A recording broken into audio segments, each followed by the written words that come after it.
Good morning, everyone. So glad to be back with you here on this Monday morning, 6 a.m. I'm Eric Connert. And I'm Neda Iranpour. Thanks for joining us, and hopefully everyone had a nice weekend, a nice few days off, perhaps. But we're starting off a work week with this. We want to get right to our top stories here.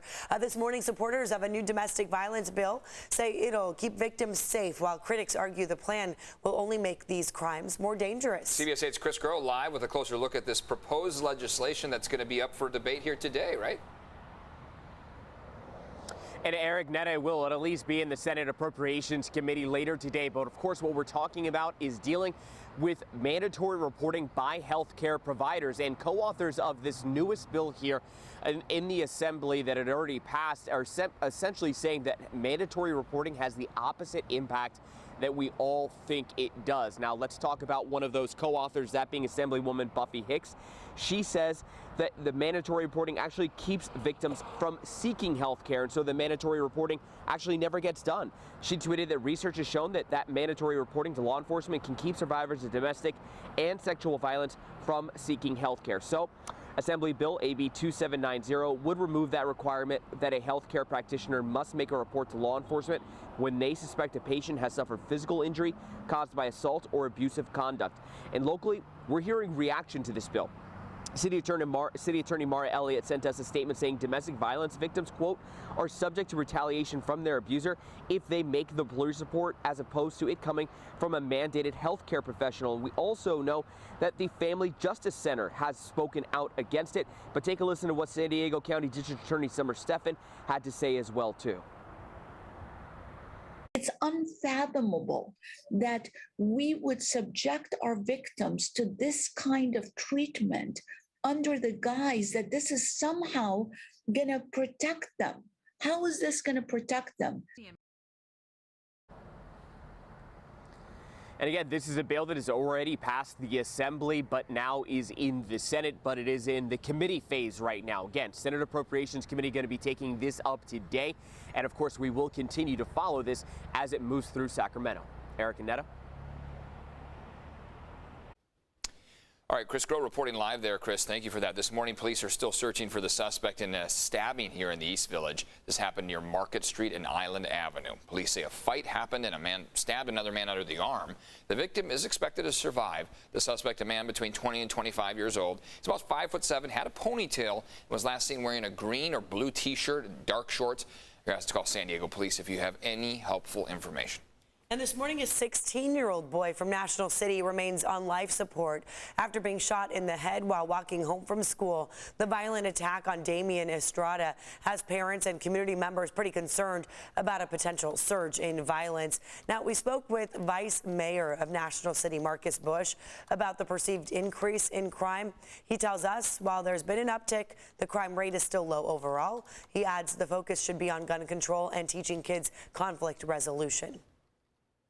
We need more resources for the conflict resolution, to teach youth, to keep them busy, keep them active. Police are still investigating what led up to that shooting, and they're searching for the 3 suspects who ran from the scene. San Diego police arrested a driver in Point Loma after they say he repeatedly smashed into an officer's cruiser. Well, this all started around 9 o'clock last night when witnesses called police after seeing this car being driven with a steering wheel lock engaged. Witnesses thought the car had been stolen. When officers got the car, they found it in the middle of the road there. They say the driver then threw the car in reverse, hitting the officer's car multiple times.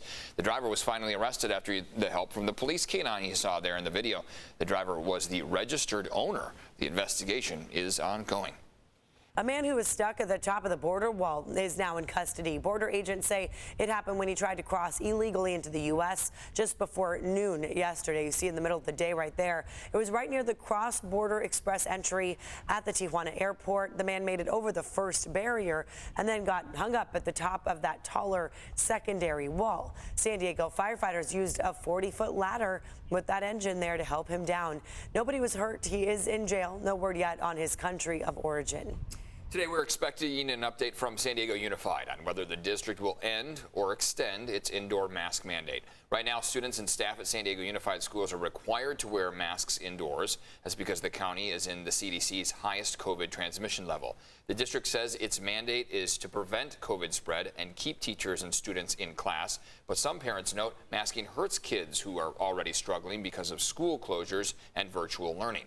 Right now, there is no state or county mandate. The McKinney fire in Northern California has now grown. It exploded in size. This is now 52,000 acres. It is massive. Look at all those trees, those big, beautiful trees burning right there. The fire near the California-Oregon border is our state's largest this year. There's still no containment on it, 0% containment. Nearly 2,000 people have been forced to leave their homes. Some of them will not have homes to return to, unfortunately. An 81-year-old artist who is currently seeking shelter at a nearby community center says she lost nearly everything. My house is gone, all my furniture, all my clothes, shoes, coats, boots, everything's gone. But my daughter-in-law told me that she grabbed my trunk full of jewelry before I left.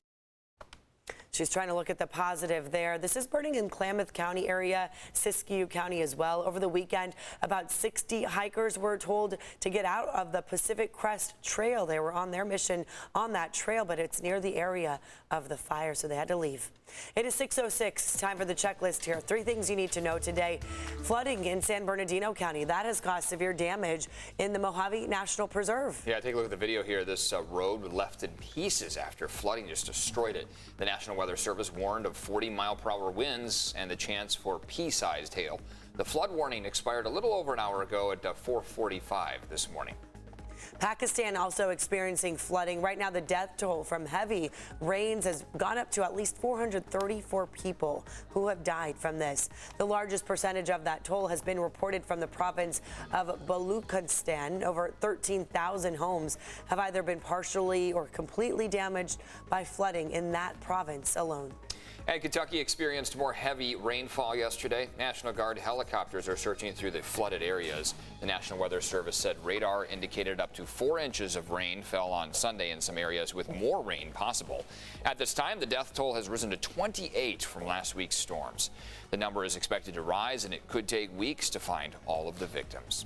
At 6:07, that is the checklist.